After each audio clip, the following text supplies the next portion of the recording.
Da-da-da-da-da, Inspector Gadget. Da-da-da-da-da-da, boop, boop. So yeah, I found some things that I don't know if you're ready for this. Please stand by. Yeah, I don't know if you're ready for this. This is a public service I don't think you're ready for this. I don't know if you're ready for this, but we're gonna have to be ready for this because this is really bad. Allie Carter was right.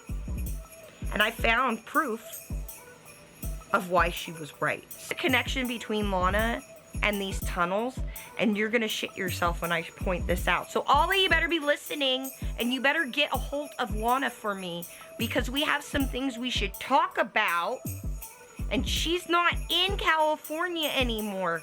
So, and her man's got a gator farm, so I mean, like, if any of these mofos come after her, he could feed them to the gators. Da-da-da-da-da, Inspector Gadget. Da-da-da-da-da-da, boop, boop. You know how the guy was invisible and just went everywhere? Well, that's the thing. I'm like that. But the thing is people have been misusing the devil's word and making the devil into something they're not.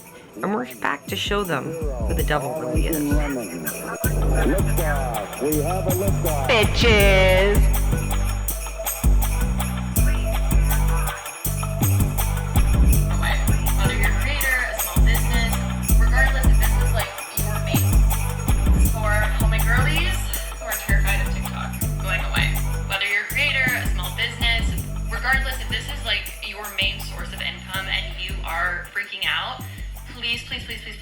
Please listen to what I'm about to say, because I've been preaching this for years. Like, who told you this a year ago? Could be gone.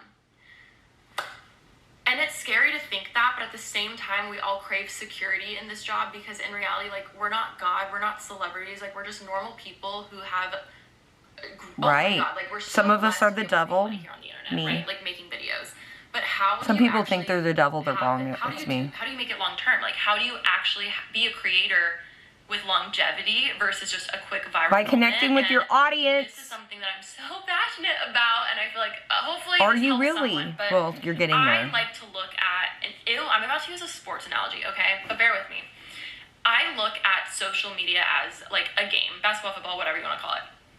Yeah, she's taking that from Kendrick. Team are your social media apps, okay? You have TikTok, you have Snap, Pinterest, YouTube, whatever it is. Like, you have all of them. Raw. Even if your star player is whatever app, platform you're killing at, you would never neglect all the other players. Like, you would still be sometimes your players get injured or do fucked up things in the public eye, and you have to fire them. All the brand deal money gets injured. Some of them are also doing illegal gambling. What happens if they are just gone tomorrow? Like, you cannot put all your eggs in one basket for this exact Some of them reason. don't know how to save their money. This isn't me trying to be like, I told you so, because I feel like I had to. I told you so a year ago. I put all my eggs in one basket, and that gave me so much anxiety. It made me feel.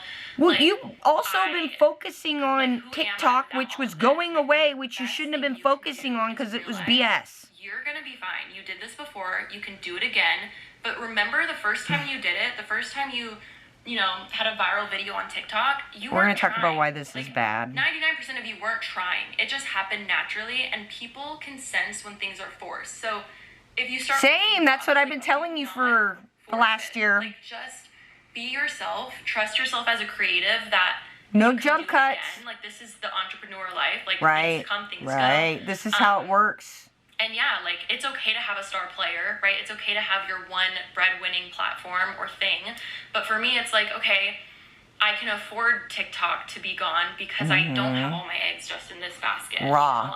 Good girl. That would suck. Like, I don't want it to be gone, but, I have a podcast I can rely on. I've been able to pivot over the years. Yeah, you also rely on other people for that. To put all of my eggs in one basket. I know I'm not trying to sit here and be like, haha, I told you. It's more of a, it's not too late for you. It's gonna be okay. Raw, right? So, yeah, TikTok got banned last night, and then it came back this morning. People were losing it. They were losing it online, which... oh, boy. I mean, I told you this was coming a year ago. I said it was coming. I said this was coming, like... like... What's also crazy too is there's a bunch of studies that have come out that Americans, people who live in like countries that use TikTok, our attention span has actually reduced because we've been using short form content like TikTok. All of us have a shorter attention span now. Did you know that? That's interesting. So yeah, everybody's freaking out. And so one of the things me and Patrick started looking at, because, you know, finance, family, and what, is we looked at the numbers. And the numbers said that there was a lot of, they're looking at the market, and the market's not going to open up till Tuesday because MLK Day is tomorrow, Martin Luther King Day, but,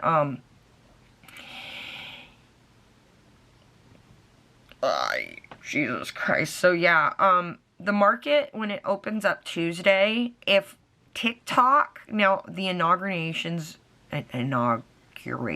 you know, I have many syllables, hard to pronounce, is Tuesday. We got a new president incoming. We have this TikTok thing. Now, he says he's going to extend it. Here's the issue, is that because of all that uncertainty, it's not going to be good for the market. Now, Amazon, who relies heavily on selling crap through TikTok, there's a lot of other little companies that sell a lot of crap through TikTok, a lot of small businesses through TikTok, but there's a lot of big companies, Walmart, they sell through TikTok. Well, if TikTok gets banned, it's going to take a hit in the market. You see what I'm saying? So we could have a market crash coming. We could have a market crash coming, kind of like how we had a market crash in 2008. But that had to do with like other shit, like housing. And then we also had the shit with the cars and the bailouts. I have a feeling that this is gonna have an effect because of the uncertainty and whatnot. So, wrong. I saw that and I was like, hold up, we need to have a chit chat. So welcome, Sunday. Focus camera. I know I need to so clean the lens. So yeah, I've been working on beats this morning, hanging out. Got my video up. Patrick went out to run some errands.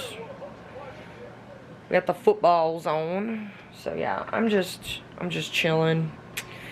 Working on beats. Thinking up what am I gonna do for live streaming, because we have to have like a theme, right? And I told you I want to do some deep dives. I just don't know where to fucking start. I don't know where to start. I was kind of thinking tunnels under LA, since we just had the LA fires, and those fires came really close to that Getty Villa that everybody just loves. It's like a museum. They were freaking out over that burning down, like hardcore. Well, we know Allie Carter's come out and said that there's tunnels that connect to there. The other thing I started thinking about, this relates to Little Girl's World. Remy, Alicia, Ollie, listen up. Ollie, what has your queen, Lana, what has Queen Lana Del Rey been trying to tell us with her fucking music? That tunnel under Ocean Boulevard, it's crazy when I look that up. And the lore behind that, there are a lot of tunnels under LA. There's a lot of them. There was this lady, to get back to her house, I forget where, I want to say in the Palisades, but it could have been in like Altadena or Altadena or Eaton, but she had an institutional knowledge of the area. And there used to be a lot of underground tunnels. There's this other comedian who's come up who won Survivor one year, who's been talking about the actor bond. Now, they make it sound like it's this crazy high-tech thing. I don't think it's as high-tech as we think it is. I think it's really one of these old tunnels that has been converted and you need like a key or a remote or something to get in. And we just got to find out where that garage point access is. Has anybody ever tried following Oprah or Will Smith? And there's probably like a Starbucks on the corner where they come out. See what I'm saying? So yeah. Think about it, guys. Think about it. Welcome to Sunday Fun Day. I just turned this on and I realized the battery's probably gonna die. We'll go until it's dead. Patrick ran to get me ice cream because I have an issue. I accept myself for the way I am. I accept you too. Raw. Anyway, so yeah. Hanging out. Where is that other battery? There it is. So yeah. Joey Graceffa's ex, Daniel Prada, he posted a video about how his car got stolen during the, like, you know, the whole looting thing going down in LA. Well, he had to evacuate. This is gonna die. Uno momento. Raw. Okay. Focus camera. We're trying to talk here. Oh, look, look, look. Me not focusing. Da-da-da-da-da. Inspector Gadget. Da-da-da-da-da-da. Boop, boop. Da-da-da-da-da. Inspector Gadget. Da-da-da-da-da-da. Boop, boop. I can't help it. It's so funny. Anyway, so, yeah, Joey Graceffa's ex, Daniel, had his car stolen, and because he had to evacuate, he had a lot of shit in it. He had drones, he had his computers, he had some important mementos, but he also had like 20-some chapters of his book project on his computer. Only 10 of the chapters were backed up to the cloud. Apparently, writers can't back stuff up to a cloud. That's just not how that works. Is that what he said? Okay. I feel really bad for him. That's really fucked up. No one deserves to have their camera not focus on them while they're talking and vlogging. Good God, camera. So it's probably the lighting, because well, I suck at that. But it's kind of blue lighting, so it's kind of cool. Here I am not focusing. Da-da-da-da. Boop, boop. So it sucks that his car got stolen with all the stuff in it. He doesn't deserve that. No one deserves to have their shit stolen like that. It's against the law. And the other thing too, I pointed this out on the Reddit, but right now in the United States, I'm not sure about Canada, but in the US, there are a lot of organizations that have come over up from South America. They're finding ways to get into our country. Not just, you know, a lot of people talk about the border and like how people are just walking over the border and stuff like that. But they're finding other loopholes to get into the country through other countries that, you know, their policies with how people come here on a travel visa. Some of them don't need it, blah, blah, blah, and all that crap. So they're figuring other ways to get here, and they're targeting celebrities, they're targeting influencers, they're targeting affluent neighborhoods. And right now, the LA fires is a great opportunity for them if it wasn't the opportunity that somebody created, which I think, I have several theories, but I think if there was one theory that this was targeted by someone, it was a large organization that has a bunch of different vested interests in something like that happening to an area. Like, you know, looting would just be one of them. It would be a list. It would be like, look at all the things we can do, you know, if we do X, Y, and Z. You see what I'm saying? So, yeah, I have some theories. But maybe we'll do that on a stream, because I worked on my stream intro, and I'm thinking, and I also got some playlists together of like some stuff we could go over. Looking into Lana Del Rey stuff, there is a reason why she kind of has taken on that old Hollywood image. Her daddy was a music producer. Are you putting this together? So her daddy was a music producer. She's also referenced Lolita a lot. Norman Rockwell. You kind of putting that stuff together.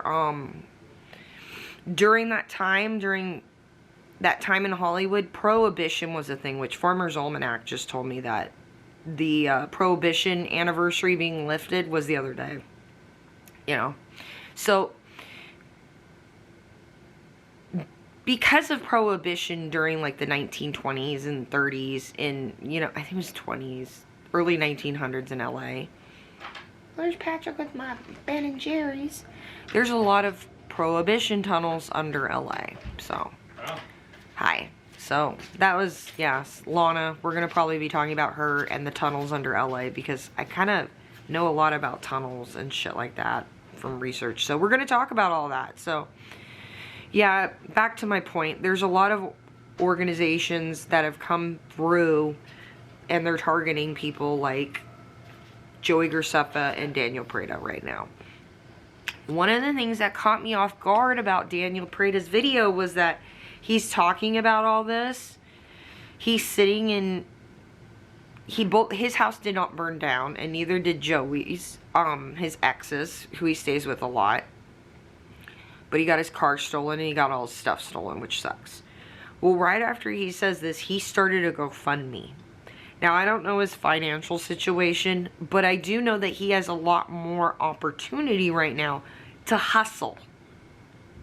You see what I'm saying? So, like, one thing he could have done instead of starting a GoFundMe, in my opinion, which might have actually gotten him more money, would have been to have told his audience, hey, you know what? Because I lost this, I'm going to have to really start hustling right now, like hardcore. So I'm going to start vlogging and I'm going to start hustling and I'm going to start showing. So what do you want to see me vlog? What do you want to see me do videos on? Because I need to make some money, and people probably would have gone back and watched his old videos and stuff to help him out because he's trying that way. But when someone who's like an influencer who didn't have their house burned down and they're like adjacent to other people who did, they probably have a lot of people because of the way YouTube videos are shot out, a lot of them are served up to people in a similar region. So a lot of Daniel Prada's audience, like, that are interactive, probably live in California and LA. You see what I'm saying?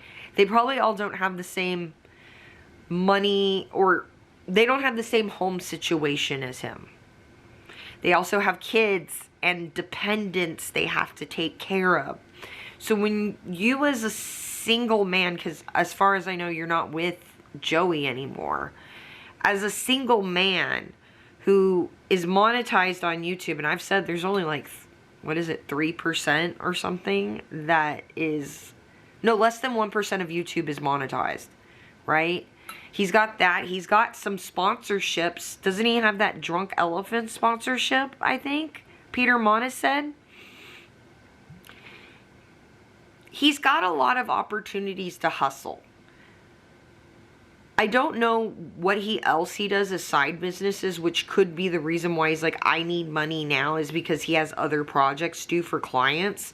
But he should be telling people his entire financial situation. If he's going to be like, here, can you give me money for my stolen car and all my stuff in it, and I lost my book, when there are people who lost family members in this fire. Like, I'm still upset hearing about how LA dropped the ball for my community, the disabled community. I heard several stories of disabled people who died in their house because they were waiting for an ambulance to come evacuate them because they have equipment that they depend on to live, and they need an ambulance to move them. Those people died. They died because the ambulance didn't get there in time. So, Daniel Prada, you need to know who you're talking to when you ask for GoFundMe money. It's like I've said, a billionaire complaining about all the taxes he's going to have to pay this year to a homeless person who doesn't have a job because they were a veteran in, let's say, Nam. and they're missing a leg and they have PTSD, it's not going to hit right, ever. It will never hit right. So for maybe him to ask his friends who are influencers, maybe for him to ask family, but to ask his audience that he probably doesn't even know who the fuck they are, really, because he hasn't spent any time to get to know them other than go through the comments and be like, you don't know my financial situation. You're being insincere. You don't know my financial situation. Well, you're right, we don't. That's why we're questioning this. We're seeing families who lost family members and their home and everybody else's home that they know in their family, because the whole family lived on the same block for the last couple decades, and now everybody's homeless. You still have your home, Daniel Preda. You still have a way to hustle. There's people who don't right now, who lost their business. There's people who lost their home, lost their business, and their family. They're fucked. You're not that fucked. You need to take a moment and triage the situation around you and realize, I'm not the priority right now. I'm not important right now. But for some influencers who have been pushed up on a platform like Daniel Preda and Joey Garcefa, it's sometimes because they've only been interacting with other influencers and celebrities, they can become a little out of touch about who they're fucking talking to on the internet. So, that's gonna be my little rant about that. I just was like, I looked around the room as like, is this a joke? Like, and I hate to feel that way because I feel bad he got his car stolen. I feel bad that his book got stolen. That fucking sucks. That's devastating. But compared to the people around you right now who are hurting worse, you should feel a little grateful that that's all that happened to you and that you have a way to get yourself out of it. You can, Daniel, you can do this. You're smart, you're capable, you're able-bodied, you are a hustler. Somehow you made it to LA. You can make it still. Go. Work it. Like I said, if he told his audience, you know what? I'm seeing like, okay, Spencer Pratt. He's not begging for money. He's working. He's working through his shock right now and trauma. And he's telling everybody, do this, do that, help me. I'm trying to make money so that I can pay for a new home for my family. I can get my family back on track, sort of. Somewhere normal, sort of. There's nothing wrong with that. I mean, he's getting people to listen to his wife's music on Spotify and, you know, like YouTube. Well, that's Google and Spotify paying them out for people listening to that. You see what I'm saying? It's not like other people's GoFundMe money, you know? He's hustling. And it's also inspiring, and you probably would have grown an audience doing that too. Saying, this is what happened, but this is how I'm going to get out of it. And please watch my content, and maybe if you like, support me, because I'm going to hustle, man. I'm going to turn this shit around and make 2025 my fucking bitch. Because it thought it got me, and I'm going to get it. But no, he took the easy road out and said, like, it's okay to do poor me. It's okay to be sad. It's okay to be upset. It's okay to say, fuck this. This is fucked up and shit. And be angry. But you gotta know who you're talking to. You need to understand who your audience is. And that's why I've been harping on Remy and Alicia for so long, is that get to know your audience so you do know who you're talking to. Because they're people like you, and it's important. And sometimes they're going through a lot worse stuff than you. So, my rant. Thanks for coming to my TED Talk. We do not validate parking. Right, Patrick? Yeah, I tried that earlier. It didn't work for him, so I'm going to get my Ben & Jerry's. I got, let's pull that out. Because of my carpal, I have to let ice cream kind of thaw out a lot. And then I can You mean melt entirely. Basically, yeah. It's like, no, it's not entirely. Do you want your ice cream? Okay. Not entirely, but you know, raw. So, yes, I got caramel chocolate cheesecake. Oh, it's so good. It's so good. Yes, I love that. So, yeah. Not a lot going on.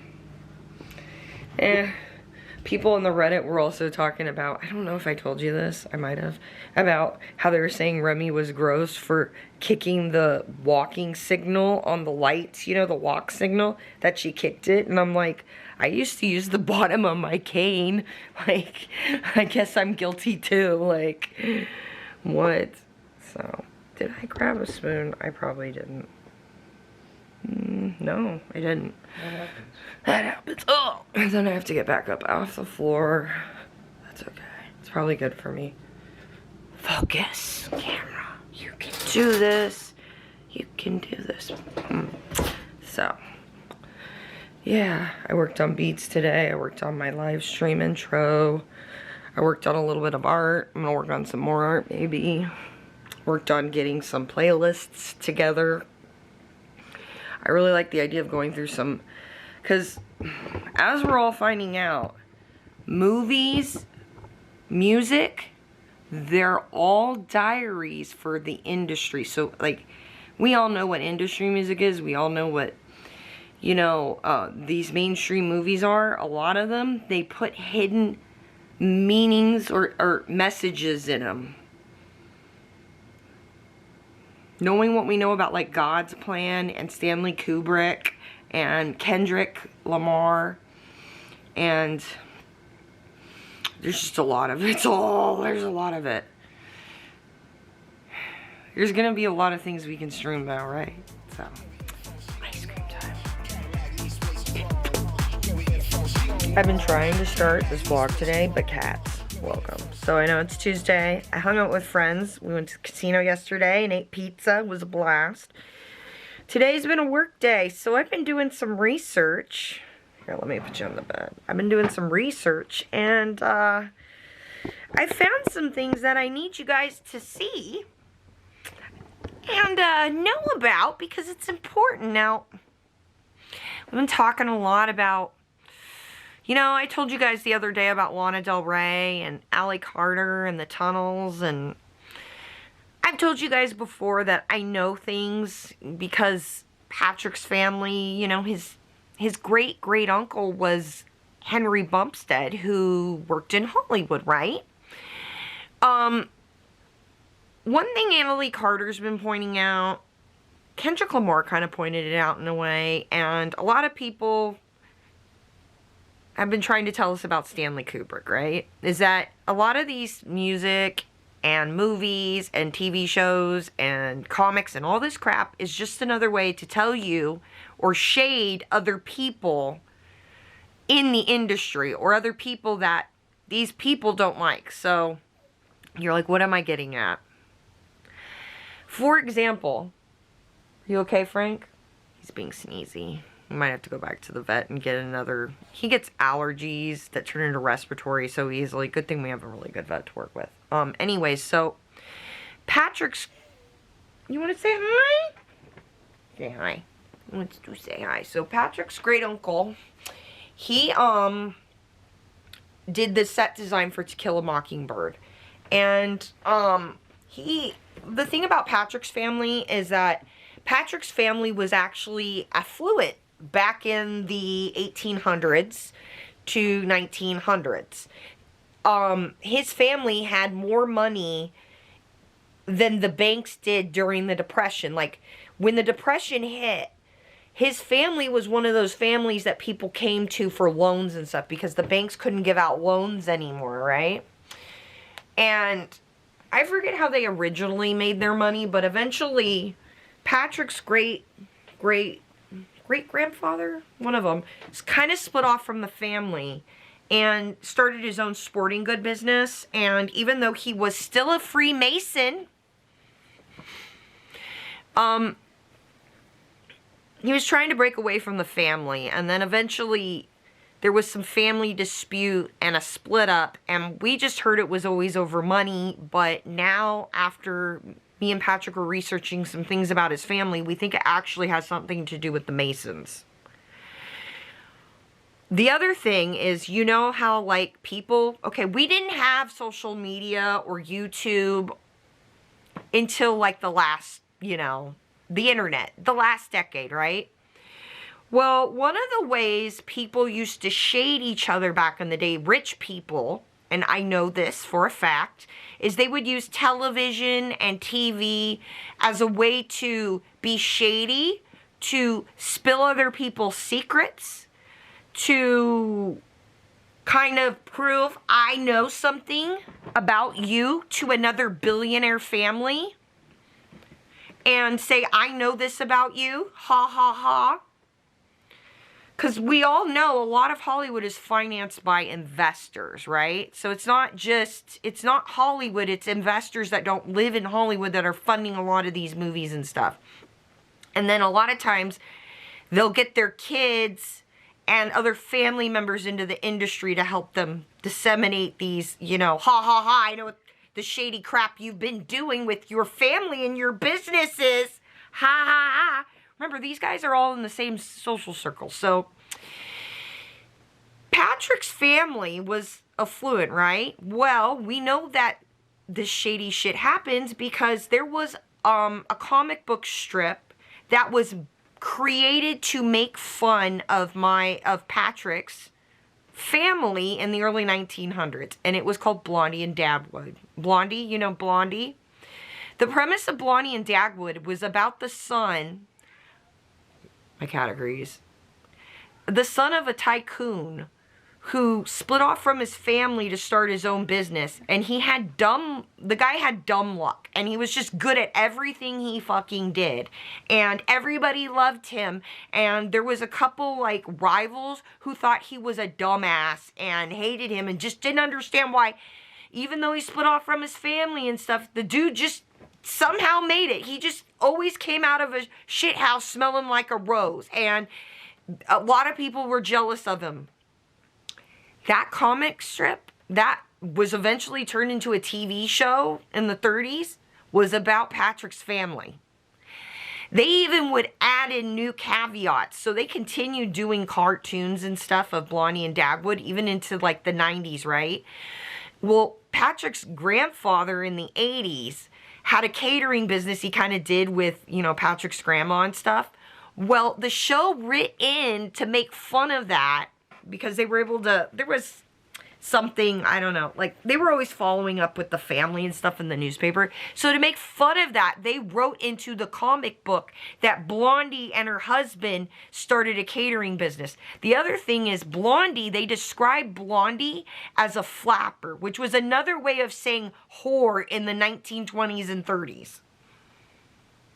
And we suspect the reason why this was all done is because this family had more money than the government back then. We've also done some research into the Masons because of what we know about Patrick's family.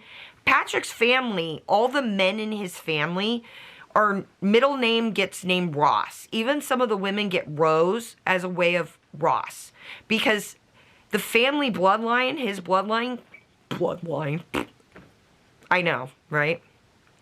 Can be traced back to Betsy Ross, who sewed the American flag, right? So, what we could tell is during the 1700s, the 1600s, a bunch of people from Germany immigrated over to America, and Patrick's family was part of this. A lot of them were already Freemasons back in Germany and in parts of Europe. And back then, the Masons were starting to get all outlawed and by the like Roman Catholic Church and things like that. And we're looking into it, but we're almost suspecting that a lot of these families who were Masons and stuff were tired of being oppressed by the church and having the church, which was its own kind of monarchy, really, like the Catholic Church back in the day. The Pope was like the king. That They were going to come over to America, and they were going to start a place where they could be kings. You see what I'm getting at, right? Right? It's weird, right? But from what we think that his grandfather got away from this, because before he passed away, we knew he was a Mason, but we just thought he was just, you know, there's lots of Masons, right? And there's levels to it. So like most ordinary people who join the Freemasons, they're just in a club. They're just in like an Elks Lodge, or it's just like a buddy club. It's nothing sinister, no big deal, right? But then you got levels. There's levels to this. And when you go up, and you start going up where there's people on these upper levels with monies, these people start having other secrets and things that they're doing, or businesses that they're connecting with. And that's where it gets probably funky and weird. His uncle won the Oscar. And like even in the biography book of his uncle, they made this huge deal about how he made more money than attorneys back then and how great that was. The other thing that was weird, Patrick's grandfather, well, Patrick's great-great-grandfather was like 7 foot something. Like a giant. That actually, when we look back into Patrick's family, men used to be over 7 foot in his family, and as time went on, they got shorter. This was a problem with the family because when Patrick's grandfather got drafted into World War II, he was supposedly too tall to go to the front lines in war. He was too tall for the trenches, guys. So he had to work in the bullet factory with the women. He didn't actually go to war. He went to the bullet factory.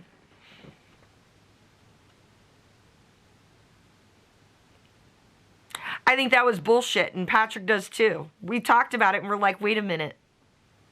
I don't know if that jives well, right? We've heard of back in the day where if a senator's son and he got drafted, he was like on the Coast Guard or so, he didn't actually go to war type deal, type moment. Yeah. So what I'm getting at is we know a lot of shit because of Patrick's family background and the research we've done. And we know that because of his great uncle and stuff that, yeah, this is how this works. That back in the day, they didn't have TV. They had gossip columns, but like they didn't want to be associated with that. So they did other things to shade their friends. And it still happens. You'll still get writers like, okay, Allie Carter, for instance, she talked about the whole, you know, moving kids, like not traffic in cars from one country to another. Well, there's an SVU episode that Ice-T is in. Ice-T. About children who were brought over. One was, he wasn't actually sacrificed, but you know, like, they made it look that way. Oh, it's my mommy. My mommy's home, so. That was an SVU episode, guys. That was a freaking SVU episode. So, that writer who wrote that episode only wrote that one episode of SVU, and that was it, with her husband. And they're comic book writers. You get what I'm getting at? Hello! My mom's home, so. Yeah, I've been working on this. We have some shit we're going to talk about. We have some things to talk about. There's a lot going on. So we're going to talk about Allie Carter and how Huell Howser, that's amazing, was trying to tell us something about the tunnels.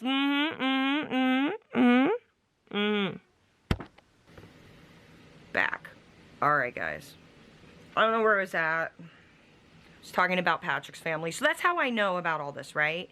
And this is what people do. Lana Del Rey also has to do with these tunnels.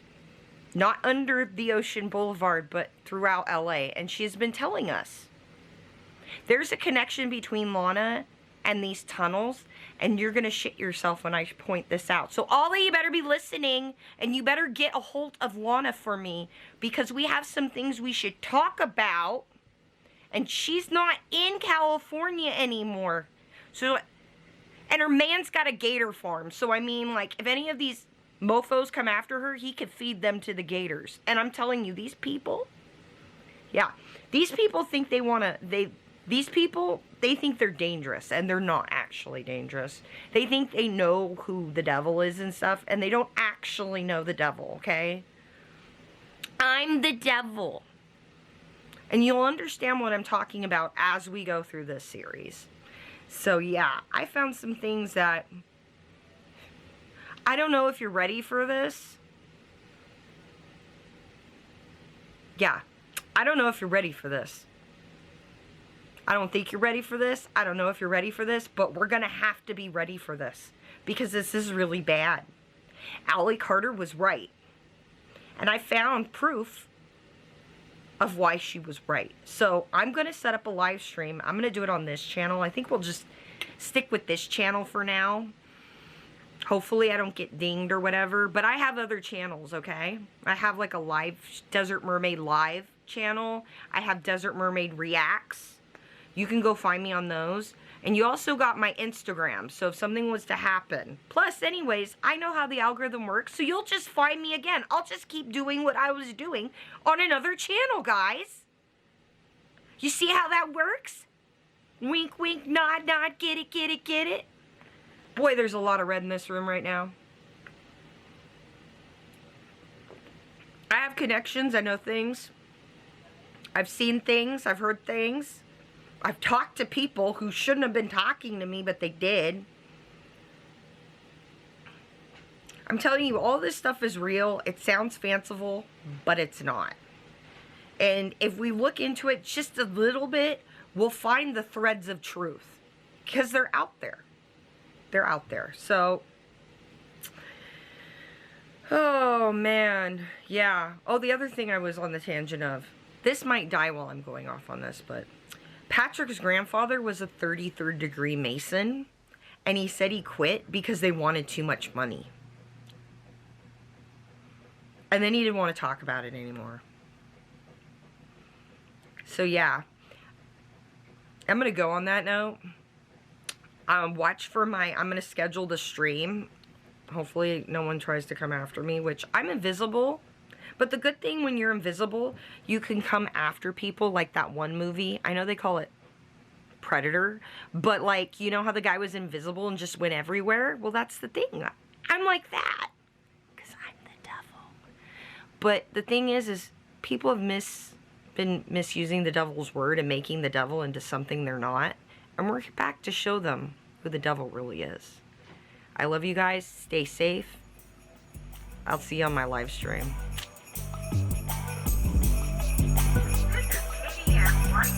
Transmitting from a facility located in the Coachella Valley. End of transmission.